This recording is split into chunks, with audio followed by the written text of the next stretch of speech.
Okay, I'm going to chat with some folks around the country who care about saving our democracy, and in particular are looking at issues on the local and state level, because it is so important that we are not just focused on what's happening at the national level, because the Heritage Foundation Project 2025, the oligarchs, they have all been infiltrating local and state politics for many, many years, and that is a lot of why we are here.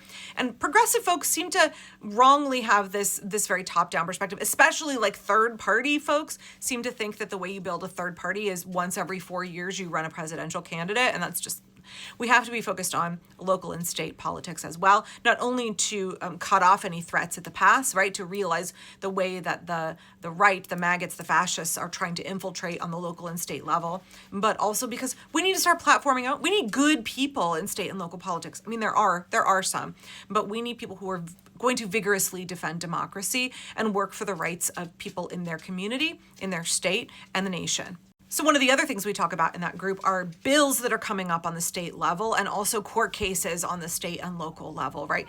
I was talking about this very unfortunate recent case where the utility company is going to be able here in Portland to cut down over 400 trees out of Forest Park. And I was expressing my frustration over that, my grief and sadness of if you cut down the forest, it is no longer Forest Park. And how that was connecting to this larger plan of Trump's to want to log vast swaths of our national forests, right, which is our heritage. That is our wealth as a nation, is in the natural landscape that we all share, the commons that we own together, and our national parks are part of that. So I was lamenting about that, expressing frustration about that, and one of the other women in the group was like, so did you hear about Minnesota? Not to just take it in a complete tangent, but hey, this thing is happening in Minnesota. That has nothing to do with parks, but it is something, equally terrifying and terrible in a different way. So there is a bill that's been put forth in Minnesota to make Trump derangement syndrome a mental illness where the state can step in and intervene.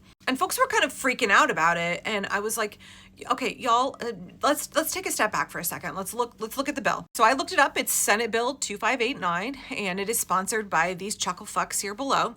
It wants to make Trump derangement syndrome an addition to the definition of mental illness. So this is what is freaking people out.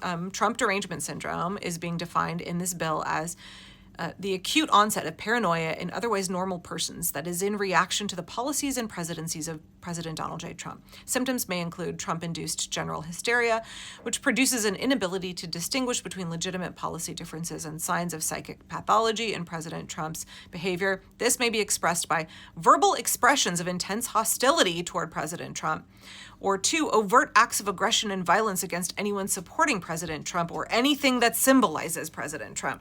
Wow, that sounds really scary. That sounds terrifying. It sounds like they want to commit people. The bill goes on to talk about immediate intervention and the potential to commit people for acute mental illness, including Trump derangement syndrome. And that sounds really scary. And we know, especially against women, historically here and in Europe, women have been diagnosed with hysteria for having opinions, ideas that run counter to the norm. We have been falsely diagnosed with mental illness and committed, had our freedoms taken away, our children taken away. So especially, I think, for women, because that's the group that I was in where we were talking about this, for women, that bill sounds really scary. It sounds like obviously a violation of your freedom of speech, because it is. And obviously, some Republican MAGA old crusty white dudes in the Minnesota Senate, they don't get to decide what is a mental illness and what is not. And they don't get to trample on your First Amendment right to criticize symbolism of the president or, people who like him. It is obviously on so many levels illegal. It would not hold up in court. First of all, it's not going to get passed. It's not going to get signed into law. And it's not going to hold up in court even if all of those things happen. And that's what I was trying to explain, is that y'all, this is something that is meant to freak you out and distract you and suck up your time. And it is not worth any of that. It's not worth your energy. This is not something that you need to be focusing on. Do you remember when I made a video several weeks ago where I was like, if something comes out in the news and it really freaks you out, it elicits this very intense emotional response. Let's sit on that news story for 36, 48 hours and see what happens. And like, let's process it and see what respected journalists are saying and see if this is something that is really worth having that kind of escalated response over. Is this really a 5-alarm fire, like Chuck Schumer yesterday? Or is this something that is meant to, make you extremely anxious and make you feel overwhelmed and want to give up? Or just like meant to troll you and get a rise out of you? This Minnesota bill is going nowhere. This is not the kind of thing we need to give our energy to. It's not any different than wanting to make Trump's birthday a national holiday or wanting to put a bill forth that would allow him to run for a third term. These are not where the threats are. This is just the kind of shock and awe. This is the kind of meant to freak you out and overwhelm you stuff that we need to identify it for what it is and then set it aside and focus on things that are actually important, that need our attention and our energy. Right? I just wanted to bring this up because, when I'm talking about Forest Park getting logged, and I'm talking about Trump wanting to cut down our national forests, those are actionable threats. Those are things that might very well happen and things that should concern us. We need to focus on the things that have a high likelihood of being implemented and not give our energy to things like this Minnesota bill. And let's be real, if you live in Minnesota, you should be outraged that this is what your Senate is wasting their time on. They are wasting taxpayer dollars, energy, and time on this kind of nonsense. Y'all should be giving those dudes hell. Y'all should be up in arms about the way that they are wasting taxpayer resources and time, and they are actively contributing to making your state less functional and, facilitating the slide into fascism. That's what you should be upset about, not about the fact that, you are worried that this bill that will never pass might come into law and you are now catastrophizing in your head like, oh my God, I can't criticize my Trump neighbor, or I can't speak out against fascism, or I'm going to get committed to a mental institution. Like, that is not something that has even this much of a likelihood of coming to pass. So I just want to remind folks, when you see a story, please try to evaluate not only the source, but also what is the likelihood of this becoming a problem I need to worry about? And is it a distraction from something else I need to focus on? Or is it something that is meant to overwhelm me and shut me down? Is this somebody trolling me? Is this something that is meant to make me afraid and to cede my rights in advance, to comply, to obey in advance?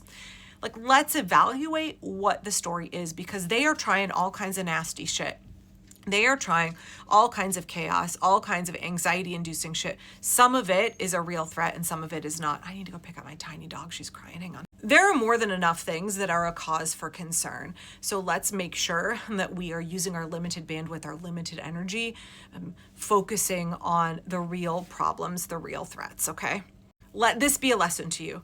Let this be the example that if you read about this or you heard about this, if you're in Minnesota and this prompted you to this got your heart going and you were like, oh my God, this is terrible.